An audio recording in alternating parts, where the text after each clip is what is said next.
Lillah nahmaduhu wa nasta'inuhu wa nastaghfiruh wa na'udzu billahi min syururi anfusina wa min sayyiati a'malina may yahdihillahu fala mudilla lahu wa may yudlil fala hadiyalah. Asyhadu an la ilaha illallah wahdahu la syarika lah wa asyhadu anna Muhammadan abduhu wa rasuluhu amma ba'du. Bapak-bapak, ibu-ibu yang dimuliakan oleh Allah Subhanahu wa taala. Alhamdulillah, kita bersyukur kepada Allah Subhanahu wa taala atas limpahan nikmat dan karunia-Nya sehingga kita bisa melaksanakan sholat maghrib secara berjamaah. Salawat dan salam senantiasa tercurahkan kepada Nabi Muhammad sallallahu alaihi wasallam, juga kepada keluarga beliau, sahabat beliau, tabi'in, tabi'ut tabi'in, dan orang-orang yang mengikuti beliau hingga hari kiamat kelak. Insyaallah pada malam ini ulun akan sedikit menjelaskan tentang beriman kepada hari akhir. Jadi amun kita membaca buku HPT itu sebelum babut thaharah ada ngarannya kitabul iman, kitab bab tentang masalah iman. Intinya iman ini masalah tauhid. Pertama, orang itu harus beriman kepada Allah, atau disebut dengan al-imanu billah. Beriman kepada Allah itu beriman tentang rububiyah Allah, meyakini Allah Subhanahu wa taala nang menciptakan segala sesuatu, nang memiliki dan mengatur segala sesuatu. Penciptaan Allah itu belain lawan penciptaan manusia. Dalam ilmu tauhid, mencipta itu membuat dari nang tidak ada menjadi ada. Itu disebut dengan mencipta. Amun manusia itu penciptaannya maulah dari nang sudah ada menjadi ada nang lain. Nang kayak orang maulah meja. Meja ini diambil dari kayu. Kayu diambil dari pohon. Pohon siapa nang menumbuhkan? Manusia kada kawa maulah. Nang menumbuhkan adalah Allah Subhanahu wa taala. Jadi penciptaan manusia, bahasa kita maulah manusia ini menciptakan itu dari nang sudah ada menjadi ada nang lain. Adapun Allah menciptakan dari tidak ada menjadi ada. Ketika Allah menciptakan, Allah nang memiliki, dan kepemilikan Allah kepemilikan maha sempurna. Manusia kepemilikannya terbatas, memiliki hanya apa yang ada ampunnya, atau menggunakan sesuai dengan syariat-syariat nang ada. Misalkan orang bagawi behimat dapat duit, tiba-tiba duitnya ini dibakar, maka betakun ustadz manapun ditakuni menghukum membakar duit pasti menjawab hukumnya kada boleh. Padahal duit-duit ulun nang bagawi ulun, ampunnya ampun ulun, tapi ketika dibakar disambet kada boleh. Karena kepemilikan manusia adalah kepemilikan nang kada sempurna. Nang sempurna kepemilikannya adalah milik Allah. Setelah memiliki, Allah itu mengatur. Kemudian mengimani, kita yakin bahwasanya beribadah ditujukan kepada Allah semata-mata. Dan kemudian kita juga mengimani bahwasanya Allah Subhanahu wa taala memiliki nama-nama dan sifat-sifat yang maha mulia. Maka ini disebut dengan beriman kepada Allah. Selanjutnya beriman kepada malaikat. Al-imanu bil malaikah. Jadi kita harus meyakini malaikat ini ada. Kada kawa dilihat oleh manusia. Dan malaikat ini ada tugasnya masing-masing. Ada nang ngarannya diberitahu, ada ngarannya kada diberitahu. Kayak malaikat Jibril, Israfil, Israil, malaikat mungkar, malaikat nangkir. Kemudian ada malaikat tugasnya ini mencabut nyawa manusia, malaikat nang tugasnya mendatangkan rahmat, macam-macam. Dan bahkan jumlah malaikat ini sangat banyak. Maka ujian Nabi ulun ini mandangar napa nang buhan pian kada mandangar. dan melihat napa nang buhan pian kada melihat. Ujar Nabi, at-tatis sama, langit ini bagamuruh, wa huqqalaha antait, dan wajar haja langit ini bagamuruh. Kenapa? Ujar Nabi, setiap 4 jari ada malaikat, entah itu beribadah, sujud ataupun rukuk. Imbah 4 jari ada malaikat beribadah. Bayangkan langit nang luas ini itu ada malaikat setiap 4 jari. Berarti jumlah malaikat ini sangat banyak. Begitu juga ketika Nabi Isra dan Mi'raj. Langit ke-7 Sidin tatamu dengan Baitul Ma'mur. Jadi Ka'bahnya penduduk langit. Malaikat sakali tawaf 70.000 malaikat. Itu malaikat nang hanyar sabaretaan. Ini menunjukkan jumlah malaikat ini sangat banyak. Ada ngarannya diberitahu, ada nang ngarannya kada diberitahu. Cuman kita harus beriman kepada sabaretaan malaikat. Jadi ada nang betakun, ulun suah mandangar malaikat ini kada hendak masuk ke rumah orang nang beisi anjing. Itu ada orang bagaduhan anjing tapi meninggal di rumah. Seharusnya bila malaikat kada masuk, orang ini hidup terus, kada mau mati di rumah. Paling keluar rumah hanya meninggal dunia. Maka nang kada datang ke rumah ini adalah malaikat nang mendatangkan rahmat. Amun malaikat pencabut nyawa itu di mana aja kita berada pasti didatanginya bila sudah sampai ajal kita. Jadi beriman kepada malaikat, imanu billah wa malaikatihi wa kutubihi, beriman kepada kitab-kitab Al-Qur'an, Taurat, Zabur, Injil. Maka kitab tersebut harus kita imani. Cuman sabaratan kitab kada ada lagi nang murni kecuali Al-Qur'an. Wa rusulihi, beriman kepada rasul-rasul. Jadi sabarataan rasul kita harus imani dari zaman Nabi Nuh, Nabi dari Nabi Adam, rasul pertama dari Nabi Nuh sampai Nabi Muhammad kita imani sabarataan. Kemudian itu beriman kepada hari akhir. Maka insyaallah pada malam ini ulun akan menjelaskan tentang beriman kepada hari akhir. Maka beriman kepada hari akhir itu dimulai bila orang meninggal dunia, itu dimulai dari alam kubur. Jadi bedakan antara kuburan lawan alam kubur. Amun kuburan itu tempat orang dikubur. Amun alam kubur itu alam tersendiri, namanya alam kubur. Setiap orang itu pasti masuk ke alam kubur, kada harus masuk ke kuburan. Karena ada orang nang meninggal tanggalam, kada tatamu, pesawat gugur, jatuh di lautan, tenggelam, kada tatamu. Maka itu masuk ke alam kubur meskipun kada masuk ke kuburan. Ada juga orang-orang nang ketika meninggal diawetakan, kayak Fir'aun atau semisalnya, itu sabarataan masuk ke dalam alam kubur. Maka di alam kubur orang tersebut ditakuni oleh malaikat, siapa Tuhanmu, apa agamamu, siapa nabimu. Maka nang menjawab ini adalah iman dan amal soleh. Bila orang kada bisa bahasa Arab, asal iman dan amal solehnya bisa, maka inya bisa menjawab. Sebaliknya orang mahapali nang kaya apa aja, dilajari nang kaya apa aja, ketika inya kada kau menjawab, iman dan amalnya kada kau menjawab, sudah kada kau menjawab. Maka setelah ketika inya kawa menjawab pertanyaan malaikat di alam kubur, maka orang tersebut mendapatkan nikmat kubur. Bila kada kau menjawab, itu mendapatkan siksa kubur.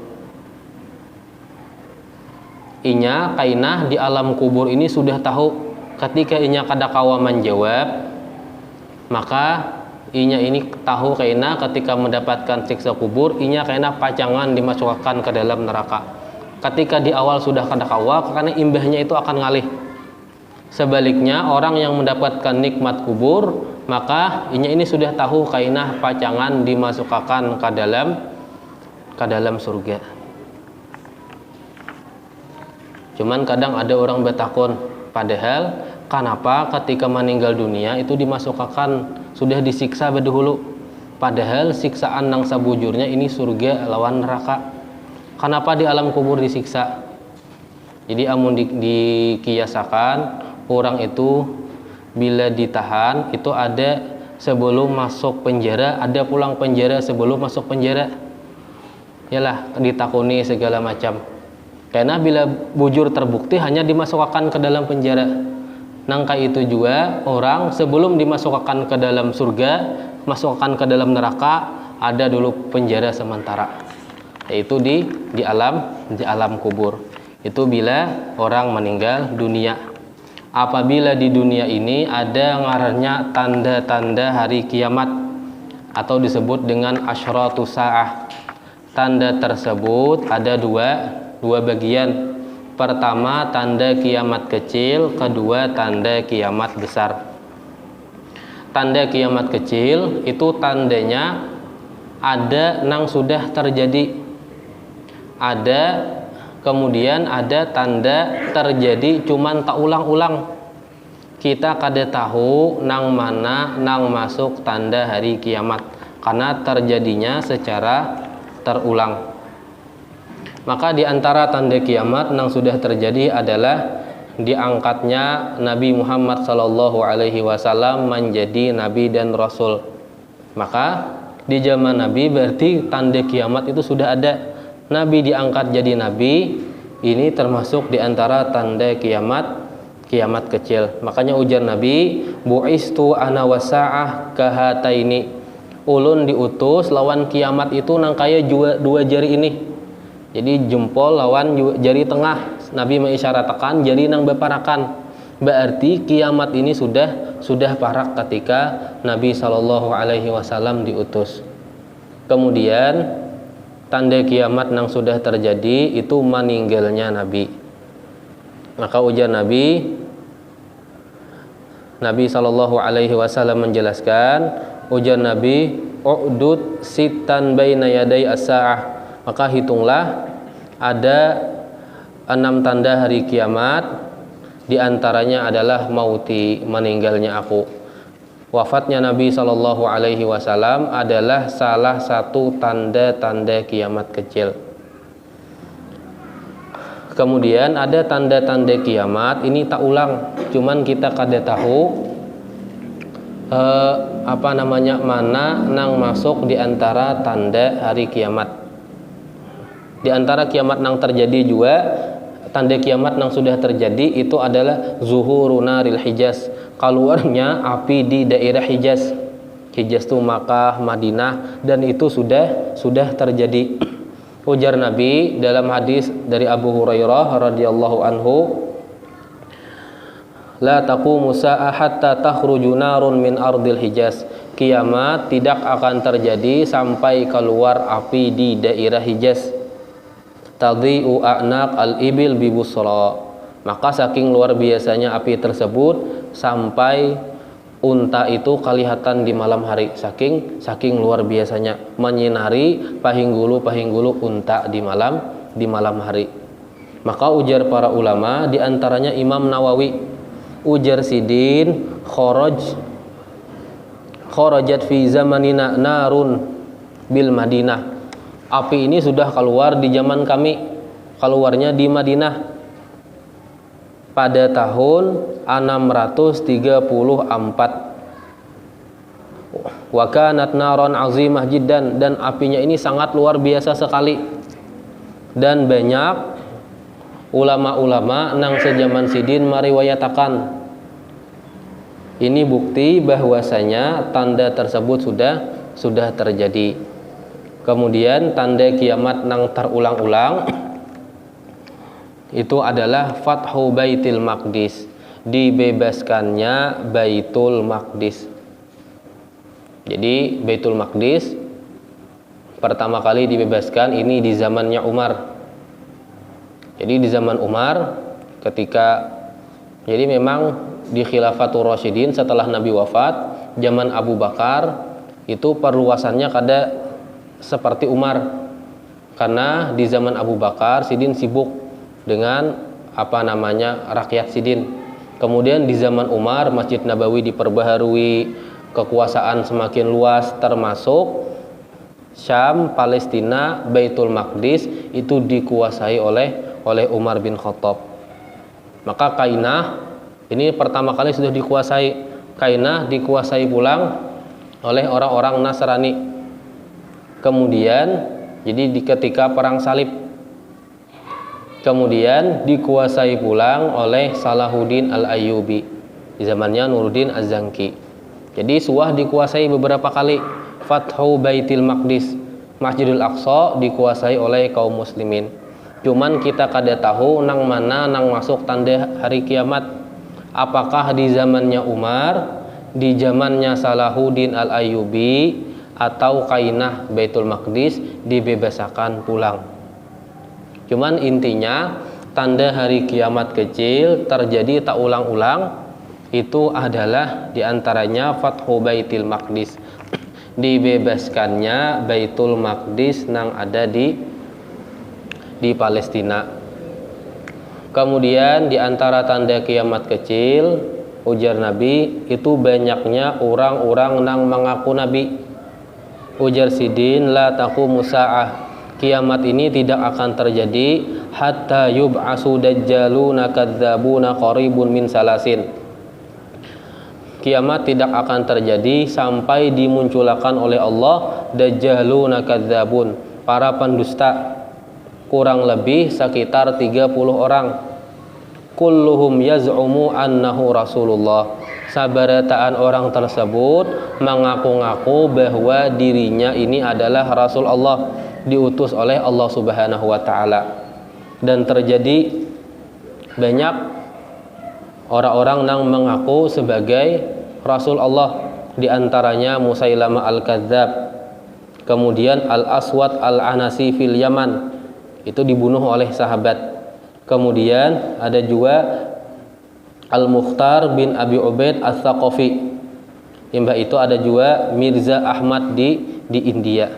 Maka intinya tanda-tanda hari kiamat kecil itu banyaknya orang-orang yang mengaku menjadi nabi.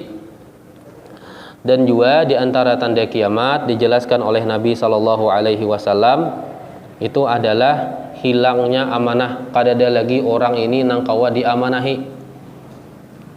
Maka ujar Nabi, idza duyi'at al-amanah fantaziri sa'ah. Apabila amanah ini hilang, maka hadangi aja hari kiamat.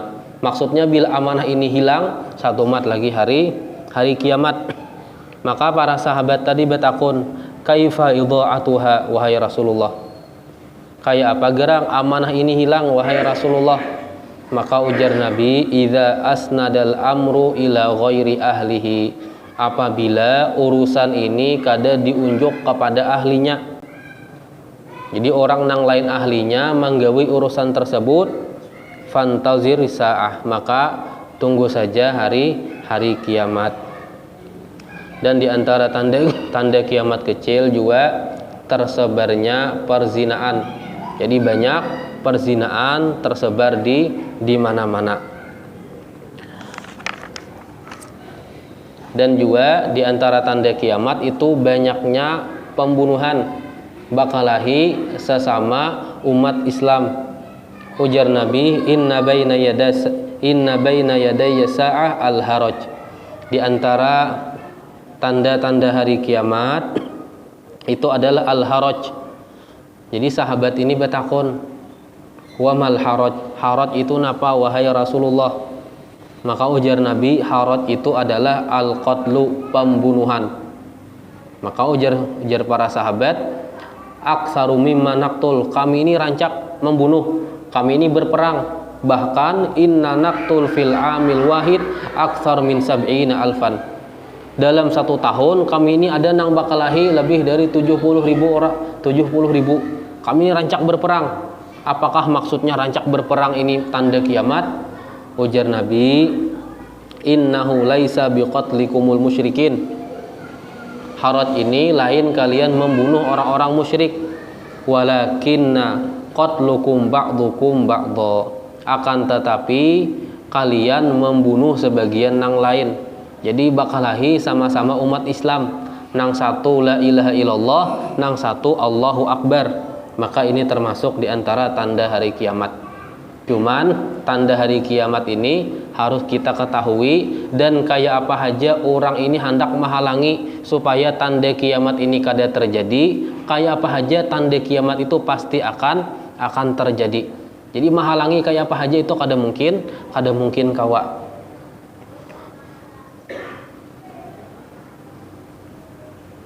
Dan juga hadis Nabi sallallahu alaihi wasallam, ujar Nabi, walladzi nafsi biyadihi, dan demi tangan ulun ini di tangan Allah, dan demi jiwa ulun di tangan Allah Subhanahu wa taala. La tadhhabud dunya hatta ya'ti 'alan nasi yaumun. Dunia ini tidak akan hancur, tidak akan lenyap sampai datang manusia suatu hari la yadri qatil fima qatal. Orang nang membunuh ini kada tahu lagi alasan kenapa inya ini membunuh. Wal maqtulu fima qatal, dan nang terbunuh ini kada tahu alasannya kenapa inya ini bisa terbunuh. Maka ada nang betakun, maksudnya ini nang kayak apa? Maka ujar Nabi, al-haraj, itu adalah haraj. Sesama Islam bunuh-bunuhan kada tahu alasannya. Seikung membunuh seikung, seikung membunuh seikung. Maka ujar Nabi, al-qatil wal maqtulu finnar. Orang nang membunuh, orang nang terbunuh bakal lahi itu sabarataan, kedua-duanya dimasukkan ke dalam api neraka. Kemudian di antara tanda kiamat juga kasratur rijal wa qillat, kasratun nisa wa qillatur rijal. Banyak lalakian daripada, banyak bibinian daripada lalakian dari sagi jumlah. Maka ujar Nabi, inna min asyrati sa'ah, di antara tanda-tanda kiamat, ayyaqillal ilmu ini saikit, wa yuzhirul jahal, kemudian tersebar kebodohan, wa yuzhiru zina, zina ini tersebar, wa taksurun nisa, dan bibinian ini jumlahnya banyak, lalakian jumlahnya saikit, hatta yakuna li khamsina imra'atan al-qayyim al-wahid, sampai bandingannya 1:50, satu laki-laki 50 wanita. Kemudian di antara tanda kiamat kecil ini juga adalah Arab itu kembali menjadi hijau dan banyak tumbuh pohon-pohon, maksudnya tumbuh ada sungainya, ada pohonnya segala macam. Intinya Arab ini menjadi hijau. Ujar Nabi, la taqumu sa'ah hatta ta'udu ardul arabi maruhan wa anhara. Kiamat ini tidak akan terjadi sampai di jazirah Arab nang tandus, nang karing, maruhan ini subur, wa anhara mengalir sungai-sungai. Jadi bila mengalir sungai, otomatis tanahnya ini menjadi subur, imbahnya hijau. Maka bila sudah hijau, banyak sungainya, ini termasuk di antara tanda-tanda kiamat kecil. Maka setelah banyak tanda kiamat kecil, langsung terjadi tanda kiamat besar. Dan tanda kiamat besar ini berurutan. Imbas satu tanda muncul, maka langsung muncul tanda yang lain. Imbas satu tanda muncul, maka langsung muncul tanda-tanda yang lain. Maka tanda kiamat besar yang pertama itu adalah Al-Masihud Dajjal, akan munculnya Dajjal. Jadi dijelaskan oleh para ulama, Dajjal ini sifatnya rajulun, lalakian, syabun, pemuda, ahmarun, jadi kemerah-merahan, qasirun, awaknya handap, ja'dur ra'si, rambutnya kariting, ajla jabhah, jadi apa ngarannya ininya ganal. Kemudian Dajjal ini muncul di daerah Khurasan. Jadi Khurasan daerah Iran sekitarnya itu munculnya di sana. Dan fitnah nang paling luar biasa di dunia ini adalah fitnahnya Dajjal. Ini fitnah nang sangat luar biasa. Sebelah kanan ini membawa banyu, ada air, sebelah kiri ada api.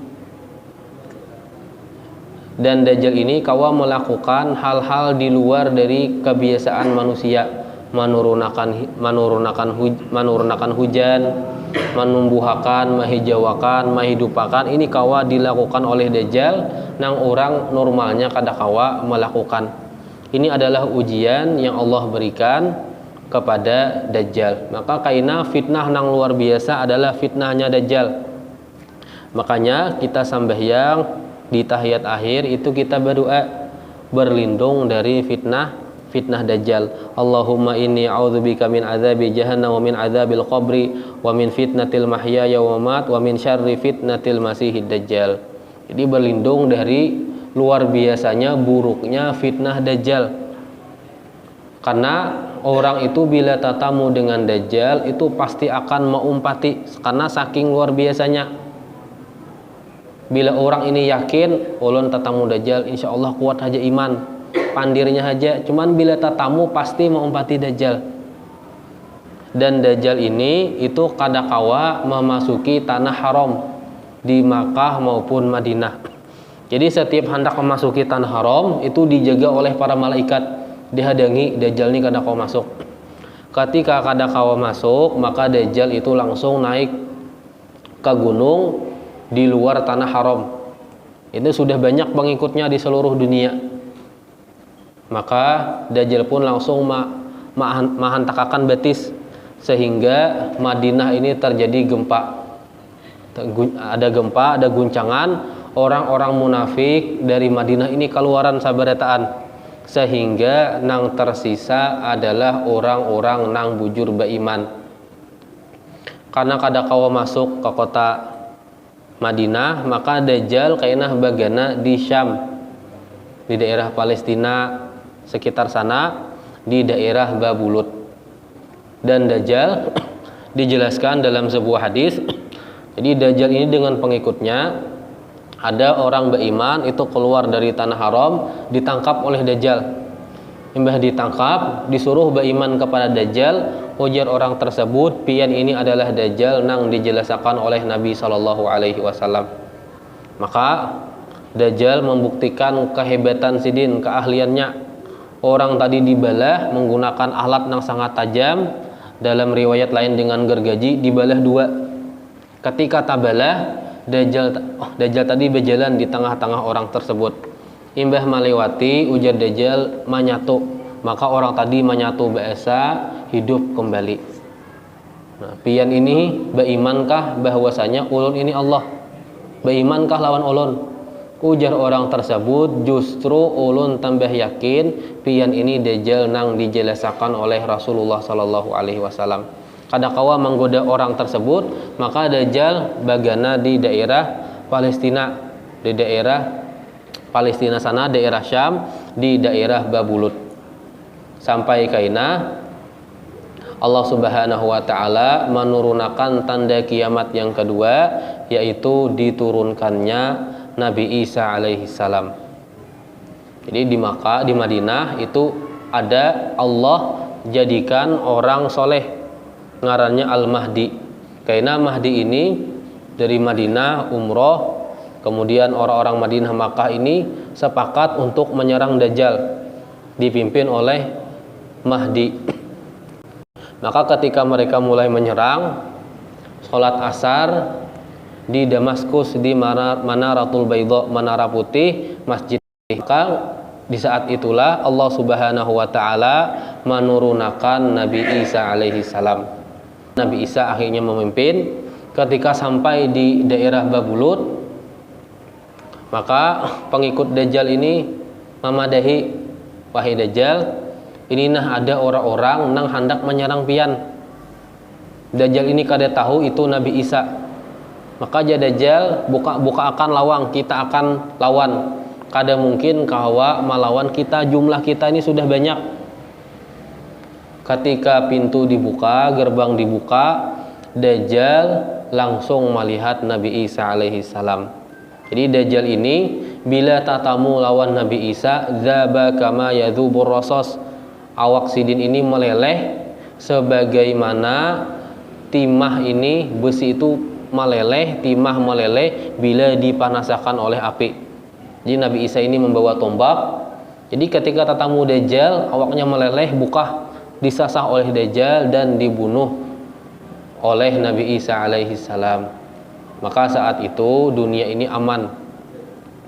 Jadi sabarataan babi segala macam yang najis, babi itu dibunuh sabarataan, dan tidak ada rumah kecuali sabarataan beriman kepada Allah Subhanahu wa taala.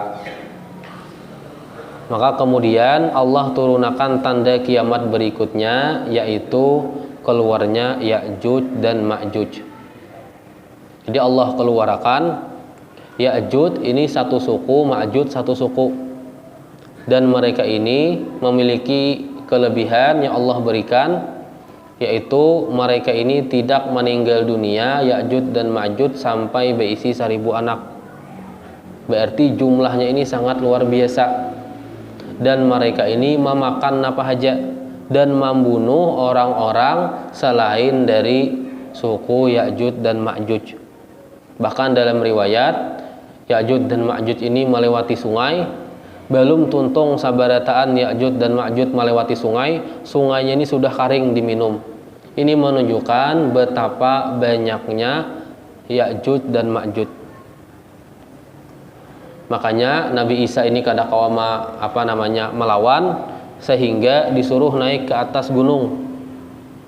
Tempatnya terbatas, maka yang lain dibunuh. Maka Ya'juj dan Ma'juj setelah membunuh manusia, mereka memanah ke atas langit. Kemudian Allah uji, langit ini mengeluarkan darah. Maka ujar buahannya, qatalna man fil ardi wa qatalna man fis sama. Kami sudah membunuh orang-orang di bumi, dan kami sudah membunuh makhluk-makhluk yang ada di langit. Jadi jawabannya, kami sudah membunuh malaikat. Maka kemudian Nabi Isa berdoa kepada Allah. Kemudian Allah Subhanahu wa taala binasakan Ya'juj dan Ma'juj. Meninggalnya dengan binatang kecil sejenis hama. Itu memasuk tersebar di antara mereka. Akhirnya sabarataan Ya'juj dan Ma'juj ini meninggalan karena binatang nang halus tersebut. Kemudian jasadnya, bangkainya di mana-mana Allah kirimakan burung. Jadi burung ini panjang, mengambil jasadnya Ya'juj dan Ma'juj, dibuang ke lautan. Imbah itu Allah Subhanahu wa taala menurunkan hujan sehingga bumi ini mulai bersih pulang basah. Setelah Ya'juj dan Ma'juj bersih, maka muncul tanda kiamat berikutnya. Nabi Isa ini meninggal dunia, orang-orang mulai melakukan kesyirikan. Jadi rata-rata bila Nabi itu sudah kadada, orang-orang ini mulai melakukan kekufuran, kesyirikan, dan lain-lain. Maka tanda berikutnya Allah munculkan ad-dabah, binatang melata. Jadi binatang tersebut bulunya banyak dan bisa bepandir nang kaya manusia bepandir, sehingga orang-orang nang menyekutukan Allah, melakukan kekufuran, dipadahi, dinasihati oleh binatang melata tersebut untuk kembali kepada Allah, untuk bertakwa kepada Allah. Kemudian hilang dabah tadi, binatang melata. Setelah itu langsung muncul 3 tanda kiamat. Khusufatus salasah. Pertama, longsor di daerah timur, khasfun bil masyrik. Kemudian longsor di daerah barat, dan ketiga longsor di Jaziratul Arab. Maka ini 3 tanda bersamaan langsung terjadi. Longsor di daerah timur, kita kada tahu di mana andaknya, nang jelas terjadi di daerah timur. Kemudian longsor di daerah barat, kita kada tahu persisnya di mana, cuman nang jelas di hadis dinyatakan di daerah barat, dan juga longsor di Jaziratul Arab. Setelah itu langsung muncul tanda kiamat berikutnya, akan keluar api nang luar biasa, dilihat oleh banyak orang, sehingga manusia ini berkumpul di satu tempat. Maka setelah itu langsung terjadi ad-dukhan, langsung terjadi asap kabut. Maka setelah itu hanyar matahari terbit dari barat. Maka orang yang mendapati matahari terbit dari barat adalah seburuk-buruk manusia. Dan bila orang itu hendak beriman, keimanannya kada diterima lagi orang hendak bertaubat, taubatnya tidak lagi diterima oleh Allah Subhanahu wa taala. Bila ini terjadi tanda kiamat besar, maka langsung terjadi hari kiamat. Jadi malaikat langsung meniup sangkakala. Tiupan sangkakala ditiup itu 2 kali. Tiupan pertama itu menghancurkan dunia dan seisinya, langit. Pokoknya langit ini sabarataan hancur. Makanya kiamat ini sebujurnya banyak ngarannya, bahkan sekitar 50-an. Kenapa? Karena nang masyhur di antara kita adalah hari kiamat. Kiamat dari kata qoma yaqumu. Jadi berdiri mengandalkan kekuatan betis. Dingarani kiamat karena kita kaina dihadapakan kepada Allah mengandalkan kekuatan betis. Maka kita dihadapakan oleh Allah dalam keadaan berdiri, maka dingarani dengan kiamat.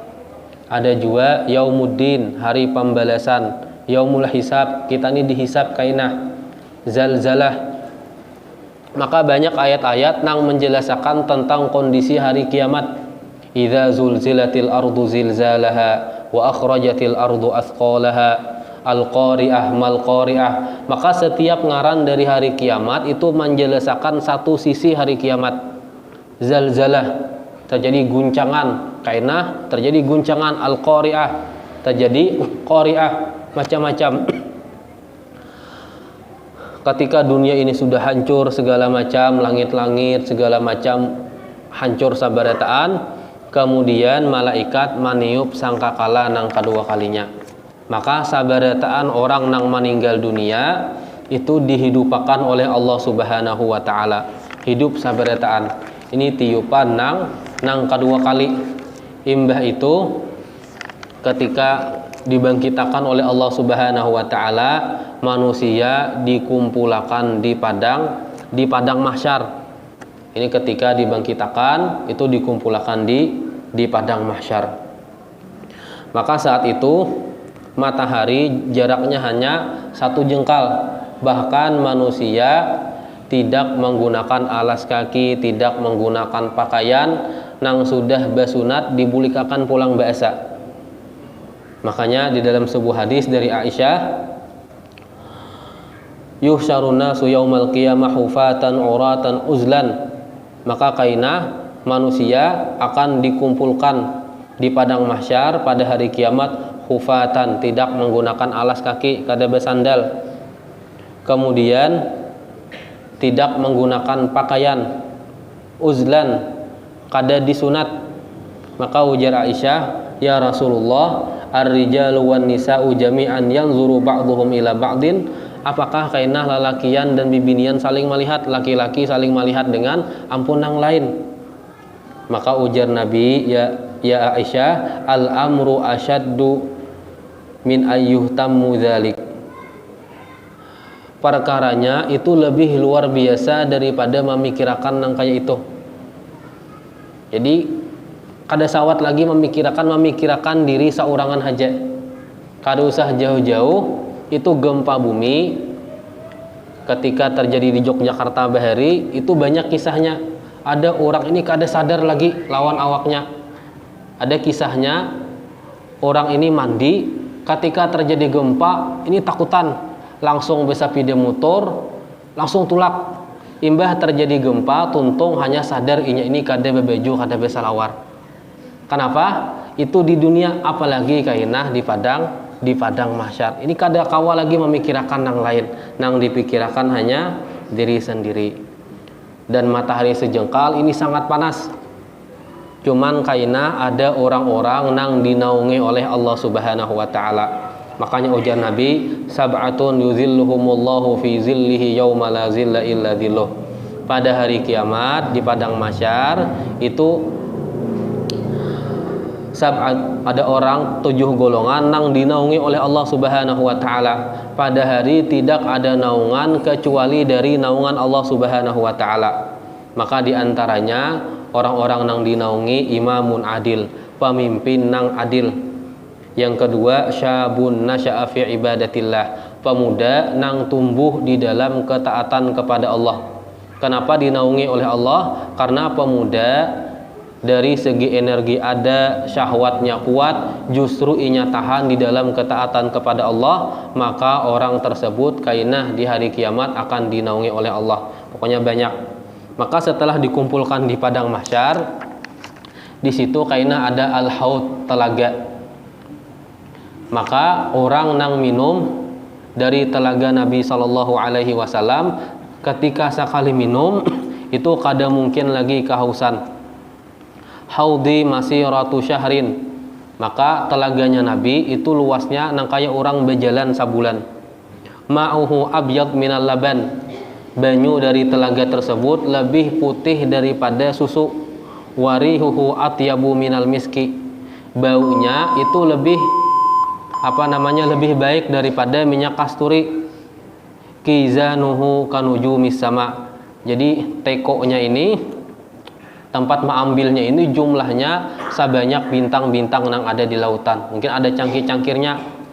Man syariba minha fala yatma'u abadan, sekali minum itu kada mungkin lagi kehausan salawasan. Maka setelah orang di telaganya Nabi di padang mahsyar ada telaga, maka di situ kainah ada syafaat. Setelah syafaat hanya disebarakan catatan-catatan, nasrus suhuf. Maka setelah disebarkan catatan, hanya orang ini ditimbang. Catatan tadi dihisap oleh Allah Subhanahu wa taala, dihitung, imbah dihitung hanya di mizan, ditimbang oleh Allah Subhanahu wa taala. Banyak kebaikannya kah, banyak keburukannya kah? Maka setelah ditimbang oleh Allah, hanya orang ini melalui sirat ke surga atau ke neraka melalui jembatan. Jembatannya ini lebih tipis daripada rambut, lebih tajam daripada pisau. Nang berjalan ada nang capat, ada nang lambat. Ada nang berjalan melewati nang kaya kilat, ada nang sangat lambat, ada nang kadakawa tagugur, itu tagugur ka neraka.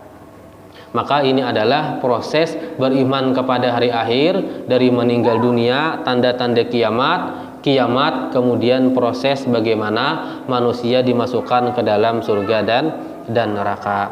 Mungkin ini saja yang bisa disampaikan. Kurang lebihnya mohon maaf apabila bujur dari Allah Subhanahu wa taala.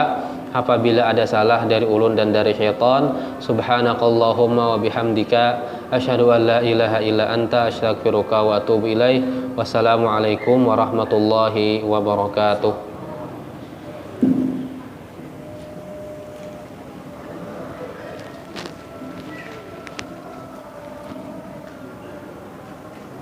Oke, mati ini, Pak.